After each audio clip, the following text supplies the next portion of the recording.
and well met, everyone. Welcome to Geek Thyself, a podcast by a nerd for other nerds that love geeking out over random facts and esoteric trivia. My name is Heather, and I'll be your host as we journey into the wondrous land of information. Hi, everyone, and welcome to this week's episode of Geek Thyself. So, like usual, you've probably already read the title of the episode, so you know that this week I'm talking about Krampus. If you're like me, you've heard of Krampus, you've seen the images online of, the shirtless guys dressed up like devils with the big horns on their head, and some of them have like the furry pant legs and everything. These images have been out there. They've made their way over to America from Europe where this tradition started, but I didn't really know a whole lot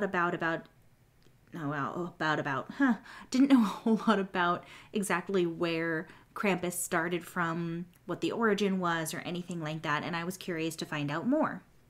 So that's what this episode is about, basically, the origin of Krampus, as well as possibly a couple of other sort of dark creatures or dark sidekicks that go along with Santa Claus and St. Nicholas and stuff like that. So getting into it, the first thing is that no one knows exactly the starting origin of Krampus. And another interesting thing is that there are multiple different sort of dark entities or dark creatures that are sometimes used as sidekicks for different versions of Santa Claus or Sinterklaas or any of the different variations that exist throughout history. There's a bunch of different dark entities or sidekicks that sometimes go with them. Krampus happens to be one where it's not just a single entity, which is something that I thought was really interesting because you always hear of it referred to as the Krampus, but apparently, technically, it's the Krampusa because there's multiple Krampuses, which is hard to say. I think I'm going to stick with Krampusa. I just think it's easier to say. But the Krampusa, there's multiple of them. So there's old imagery that you can find that actually has St. Nicholas along with multiple Krampusa instead of just one Krampus because it was more than one creature, which I thought was interesting because everything you see talks about just the Krampus. So I didn't even know that that was a thing. I didn't know that there were multiple. Another thing I found really interesting is the fact that, especially over here in America, when you see imagery of Krampus, it's often or almost always associated with actual Christmas. But in reality, the history of the Krampus is very different, or Krampusa is different. So, the Krampus originates from Europe, specifically in Austria and parts of Germany and Bavaria is where it's most commonly celebrated. And they don't have a specific origin in terms of, centuries ago, before Christianity hit, it was part of X, Y, and Z tradition. Because there's basically a large grouping of different sort of boogeymen type of creatures in mythology over there. I mean, anyone who's ever read the Grimm fairy tales or knows anything about all of the little, dark witches and creatures that they have in their folklore over there know that there's a bunch of boogeyman type situations, like the ones that teach your kids, behave yourselves, otherwise someone's gonna come get you. That kind of thing. Naughty children go with XYZ creature and get punished, that kind of thing. There's a lot of stories that are like that. And the Krampus, or Krampusa, happens to be one of those stories. So another thing also, like I mentioned, it's not celebrated at Christmas. Krampus is actually celebrated with St. Nicholas.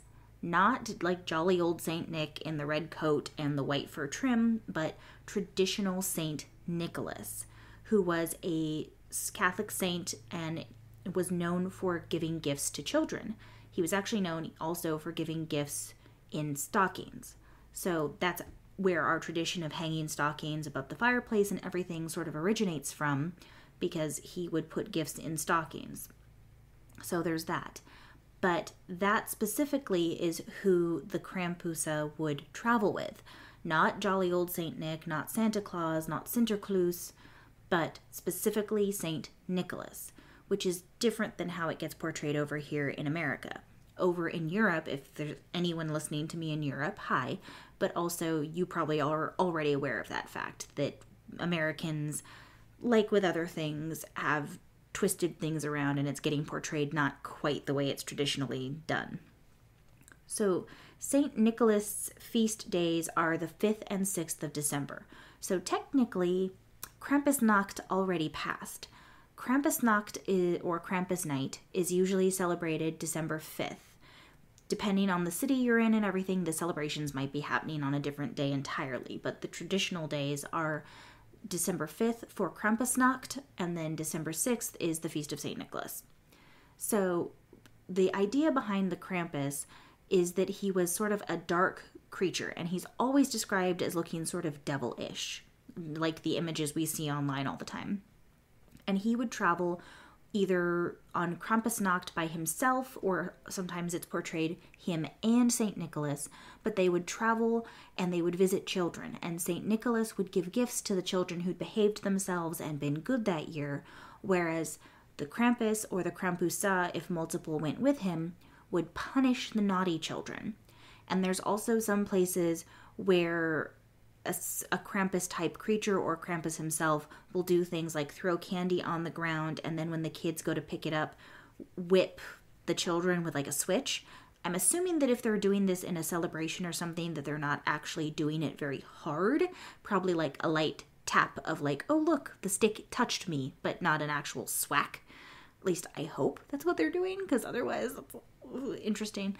But the idea behind it was, again, teaching children to behave themselves and be good and listen and pay attention, because if you didn't pay attention, the Krampus or Krampusa might come get you. You know, very much like a boogeyman type thing.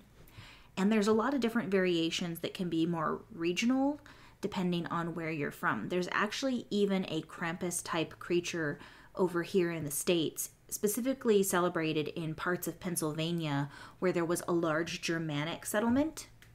So it's called the Belsnickel, and basically the Belsnickel is their version of the Krampus. It's like a local Pennsylvania version of it, and they celebrated that, and it's still around. It's still sort of a mythos in the area. So it's widespread all throughout Europe, but just the areas where it's still celebrated today tends to be more places like Austria, parts of Bavaria, parts of southern and western Germany, depending on where they are. But it originates from pre-Christian Alpine regions up in Austria. So basically, he was the counterbalance to St. Nicholas, who was, being nice and giving everybody gifts. Another thing, though, is, like I said, we don't know the exact origins of where he came from. I suspect that the Krampus was, based off what I've read, was probably some sort of kind of amalgamation of a couple of different local boogeymen type of creatures. I can't think of an example off the top of my head, but it's kind of like the idea where multiple regions have a similar creature and that are all near each other, but each town or each little insular area has its own slight twist on it. A good example might be how over here in the US, in North America, we have the Sasquatch, but exactly how he's described or exactly where he's located or what he does or what he eats varies from spot to spot. Some people call him Bigfoot, some people call him Sasquatch. If you go over to Nepal, you've got the Yeti and the Himalayas and everything. It's a similar idea where the creature itself is very similar, but there's twists on it depending on what location you're in.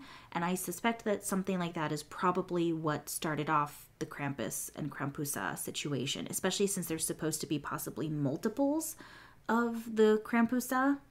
So that makes me think also that that's more likely, that there were multiple little creatures and then it all just kind of got glumped together and became the Krampus. When it became the Krampus was when Christianity sort of started coming into the area and it became part of the St. Nicholas mythos. So basically St. Nick was the good guy, and the Krampus, who you'll notice is very devil looking, big surprise with Christianity, is the bad guy. So that is largely where it stemmed from, is when everything was coming together and they were joining up, local mythology with their own Christian and Catholic beliefs and how it was going to all come together. You know, I've talked about it in other episodes, such as the ones dealing with Halloween, for example. And if anyone knows the origins of Christmas, which honestly nowadays I think most people do, which is one of the reasons why I haven't done an episode on that. But real short version is that there are a lot of old pagan holidays and rituals that all revolve around the winter solstice, which is in the middle range of December. And because of that, there's a lot of different days around there that have different meaning. And then at a certain point, the birth of Christ was placed as being roughly December 25th. Whether or not that's the exact date is hard to say, but it's placed somewhere in that vicinity. So all of those celebrations all got merged together under Catholicism and Christianity when it came through and became, over time, what we now know to be Christmas. And that's why there's a lot of talk about the birth of Christ and everything. It all got glomped together. And that's how it's both a religious holiday, but also sort of a day of revelry, because it's got all of these old traditions that are rooted in their pagan roots from way back when that deal with celebrating the end of the year and celebrating that spring is going to come again and celebrating the winter solstice versus the very heavy religious idea and aspect that the Son of God was born on this day and it is a holy day. Like there's a lot of juxtaposition there, and so there's the very religious celebration, which is partly where Krampus comes in and partly where he doesn't, and then there's the pagan traditions, which is also partly where Krampus comes in. So honestly, the Krampusa myth that goes along with Saint Nicholas is a perfect example of how these two different cultures and two different realities of the way people celebrated and lived back in the day combined to create a new tradition. Now, it's not a tradition that is super widespread, although, like I said earlier, I think most people have heard of it by now, especially since there have been a couple of horror movies that came out where they had the Krampus as the bad guy, which, again, is another example of how it became sort of tweaked when it came over to the US, because instead of being on St. Nicholas's Day, it is more of a Christmassy thing over here, or at least that's how it's always been portrayed to me. So until I started doing all this, I didn't even realize that he wasn't supposed to go with Santa Claus. I thought he was, Santa Claus's evil shadow, but in actuality, he's supposed to be, or they, if you're going with the plural, are supposed to be sort of not the henchmen, but the cleanup crew, I guess, maybe a good word for it. The cleanup crew behind Saint Nicholas. Saint Nicholas takes care of all the good ones, and then the Krampusa clean up all the bad ones behind him and make sure that they know that next year they need to pick it up and be better and do what they're supposed to do. So it's an interesting combination of features, and it hadn't occurred to me until actually literally just as I was talking now, but it really is a perfect example of how old pagan traditions have merged into modern day Christian traditions as the centuries passed. And that's true for a lot of different holidays, but this little mythos in particular is a perfect example of how they merged, but not to the point where either part of it was completely gone. Because obviously St. Nicholas is Christianity, and the Krampusa or Krampus would have originated in pagan roots. Now, its portrayal as looking like a devil, it's hard to say whether that's just because Christianity was a factor, so they made it look like an evil devil, or whether that was actually the mythos of what it looked like even beforehand. But either way, it's really cool, as I'm thinking about it, to consider the fact that that is where the two meet, and yet haven't completely combined to create a single entity. They're still two separate creatures, two separate mythological figures that have a purpose. It just so happens that the way that the two of them are celebrated, at least, again, back over in Europe where the tradition originates, is that they're almost like the flip sides of each other. One side good, one side evil. One side gives gifts, one side punishes. And one side is Christian and one side is pagan. Now again, the Christians were not always great to the pagan people as they were going through. I have nothing against Christians in general at all, just to be clear. But historically, it is undeniable that historically Christians sort of bulldozed their way through and took over all of the pagan regions. Whether or not it was for good or bad, that's up to your own personal interpretation, but it remains the truth that at least back in the day, way, way back in the day, a lot of Christian religions would sort of force their way in and take over. And they would merge with the local traditions. They did add bits and pieces in, which is how we've gotten so many different variations and rich cultural differences between different variations of Christianity now. But the fact remains that they did that. And so it's possible that, the fact that they paired the Krampus with St. Nicholas had also to do with the fact that they wanted, St. Nicholas to be the good guy because he's giving gifts and he's being nice and he's treating the good kids. And then you have their pagan flip side of the coin who is specifically punishing and doing bad things and taking care of the bad children. It's a very good versus evil, heaven versus hell, Christian versus pagan situation that I think you see a lot back in those old mythos and things like that, and the way things have come forward and gotten combined together. But it's an interesting thought exercise to kind of stare at this mythology of the Krampus and St. Nicholas and look at how the two combine. Okay, so with that, I'm going to go into our break, and then when I come back, I'm going to talk a little more about what exactly the Krampus does and some of the different ideas of the things he brings or the things he does to the naughty children, but also a little more about sort of the Krampus in modern day versus, how he was celebrated in the past.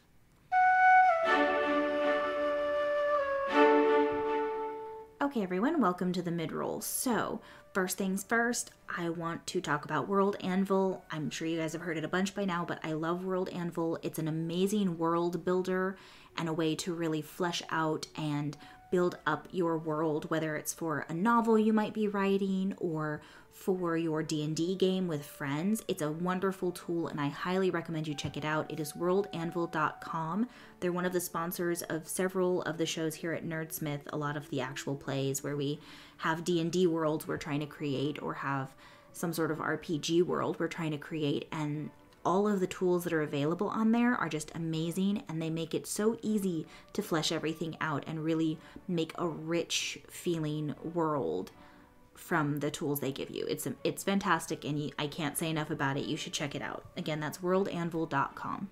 Another thing I want to talk about, and it's not just for my show, but for any show on the network, or honestly any podcast you listen to, please consider reviewing it on iTunes or giving it a review on whatever listening app you're using, because those really do make a difference. Comments and reviews and things like that really make the visibility of a podcast more so. More people are going to see it, more people are going to review it, more people are going to hear it, which is really how we get the word out. Nerdsmith does a tiny bit of advertising, but for the most part, that advertising is word of mouth, and occasionally we'll make some little flyers or something. It's not a lot. Everything pretty much is word of mouth. That's how everyone hears about things. And so if there's any Nerdsmith shows you like it, please share it, please review it on iTunes, share it with your friends, let them know. You can also join our public Discord server where you can talk with the creators like myself and the other directors, the crew from Chaotic Goodness, or the amazing Champions of the Earth. All of them are there, and you can talk to them. Joe from Dear DM, if you want to ask him some questions, it's a good place to send questions to him as well. All of us are there. You can talk to us. You can submit ideas or questions for Wand Radio, anything like that. If any of that appeals to you, you can find a Discord link on our website, nerdsmith.org. And don't forget also that if you want to support your favorite shows directly, you can donate. If you go to nerdsmith.org/donate, you have different options to donate and subscribe to your favorite shows. With that, we're going to get back into this week's topic, the Krampus.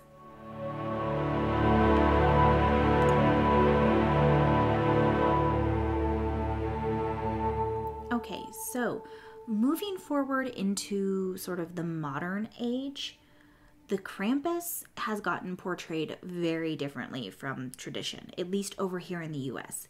Over in Europe, there are still a lot of cities in certain areas that celebrate Krampusnacht, or they have Krampus runs, where, like I was talking about earlier, like at the beginning of the episode, people will dress up as Krampus and they'll go walking around and running through the streets. There's also certain cities that have enough people that want to celebrate Krampusnacht that they actually have a competition.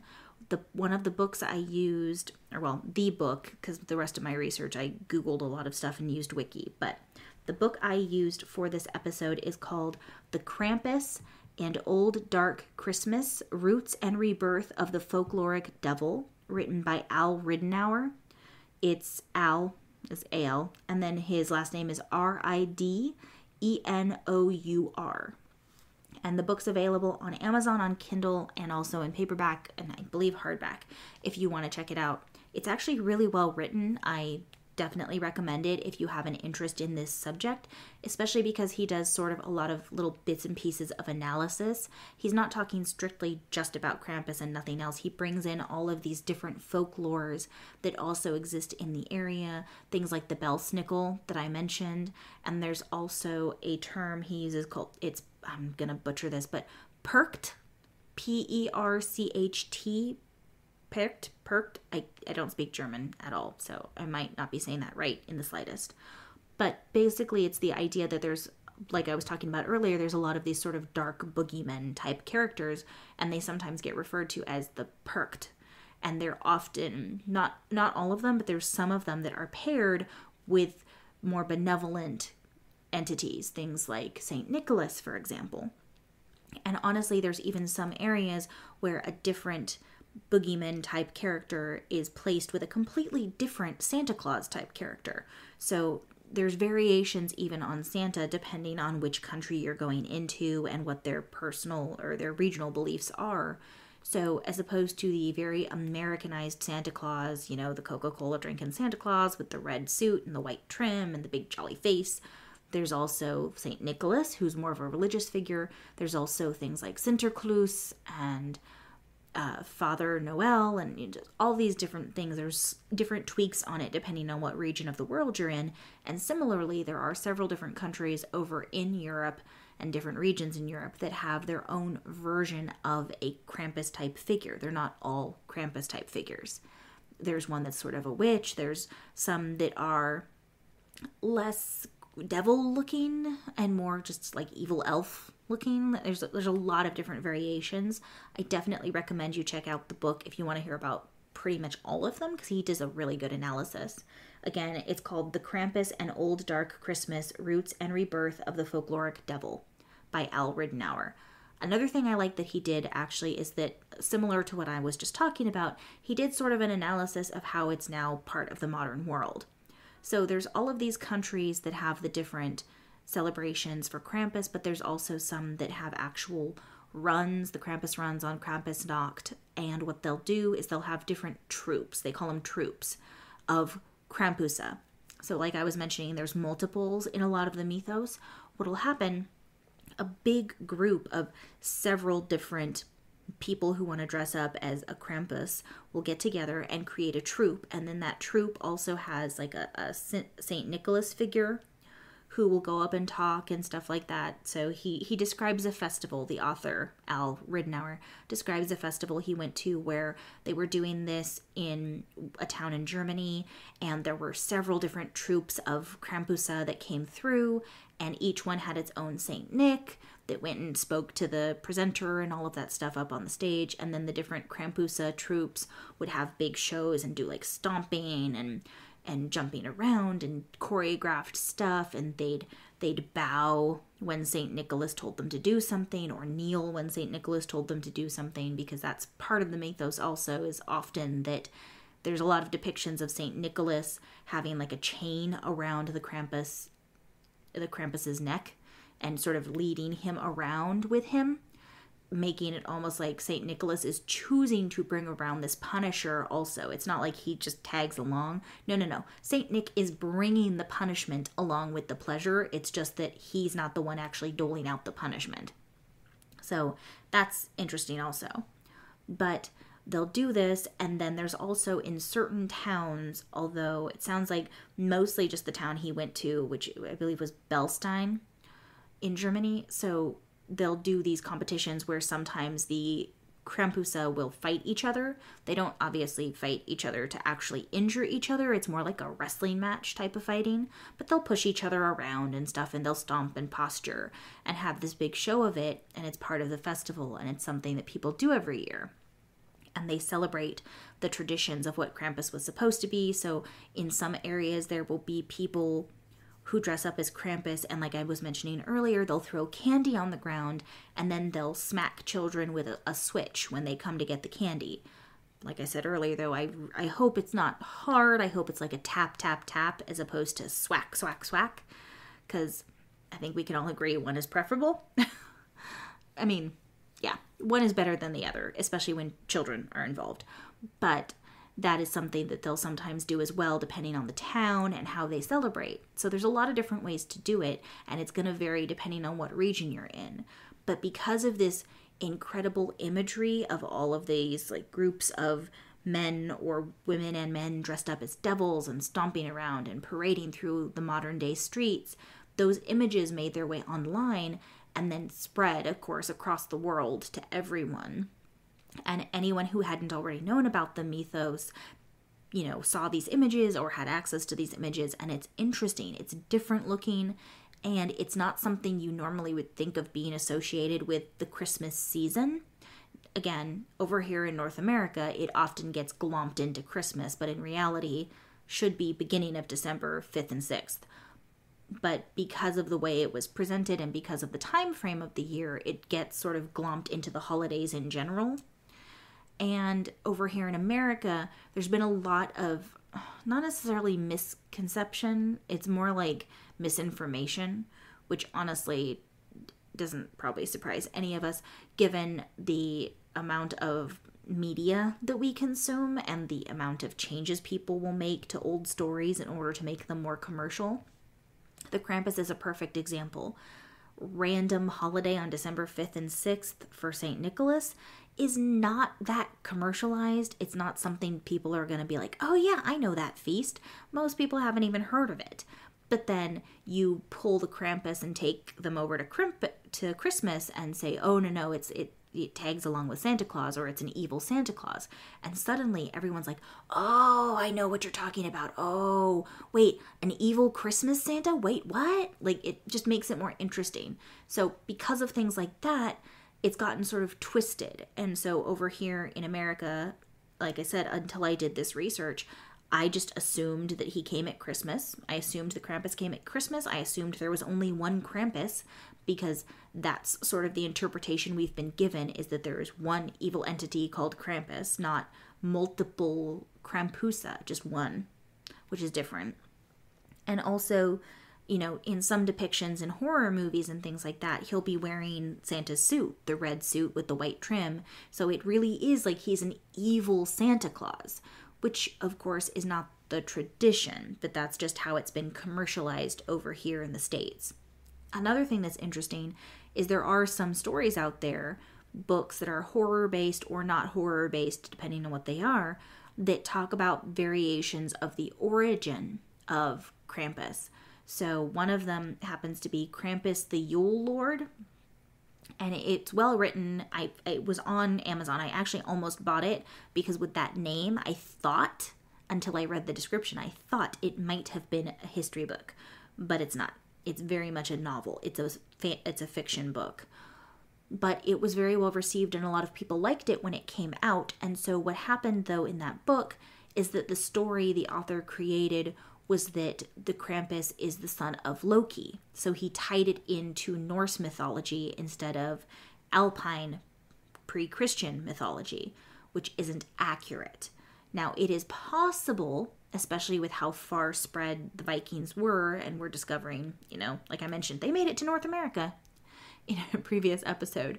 But the Vikings got everywhere. They went very far away from just their Norwegian area and traveled far and got a lot of different goods from a lot of different places. So they definitely passed at least near the Alpine area, even if they didn't stay there much. And because of that, it's possible that some sort of influence on the Krampus myth came from Norse mythology. But the idea that Loki is the father of the Krampus is not a thing that actually exists in the real mythos.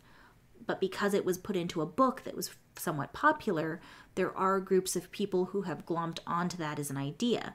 There's actually even been some articles talking about, and this origin, the same origin that's from his book, because just like happens with so many things, people put something on the internet, it spreads as an idea, and then, everyone thinks that this made up thing is the truth, when in reality it's not.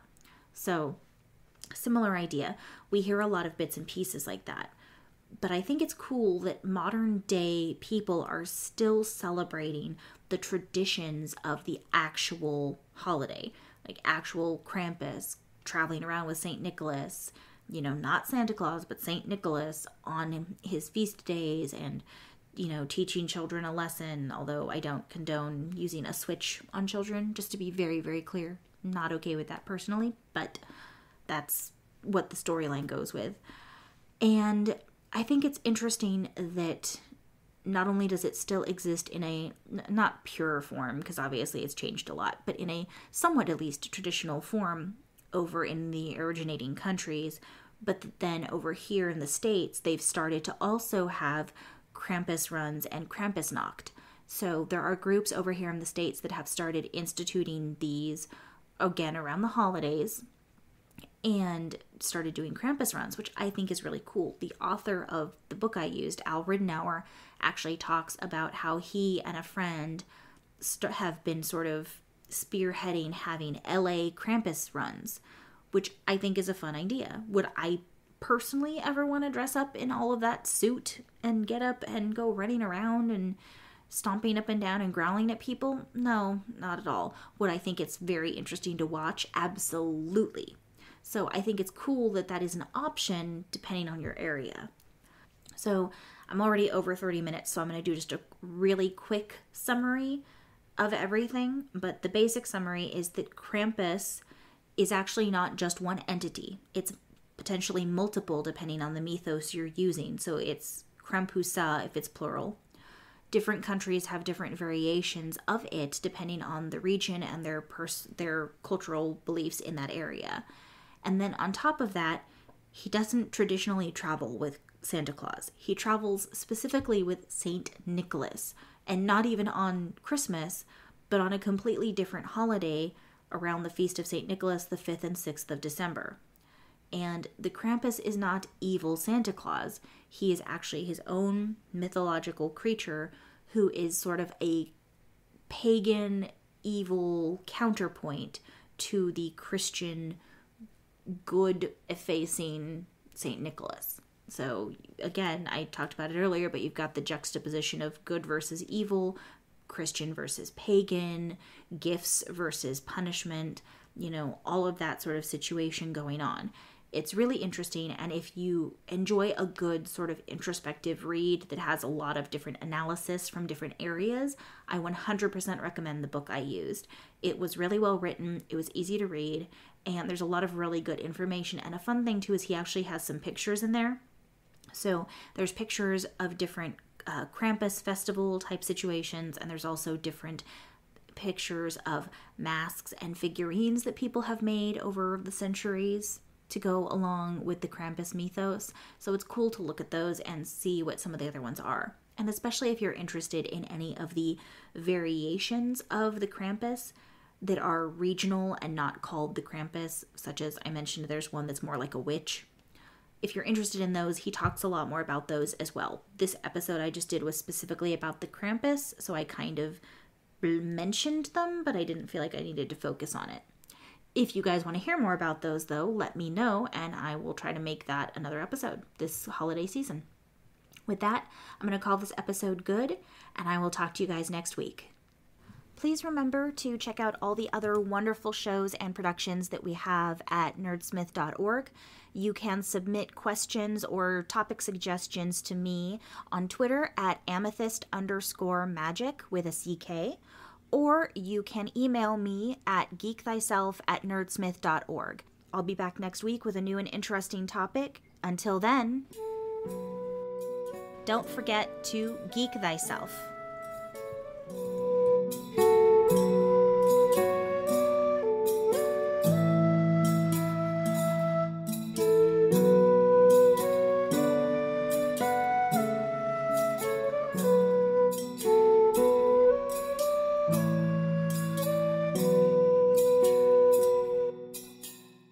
So you already love D&D, obviously, but you want to sharpen your skills as a DM or player, right? Enter Dear DM, a Dungeons & Dragons advice podcast where I sit down with your favorite dungeon masters and answer D&D questions asked by you. Natural 20 is nudist. A plucked kanku. Charisma. Dumpsack charisma. Really? Great questions from the community today. Some really fun bits to talk on and expand on. So Episodes release every other Tuesday and are available at nerdsmith.org or wherever you get your podcasts.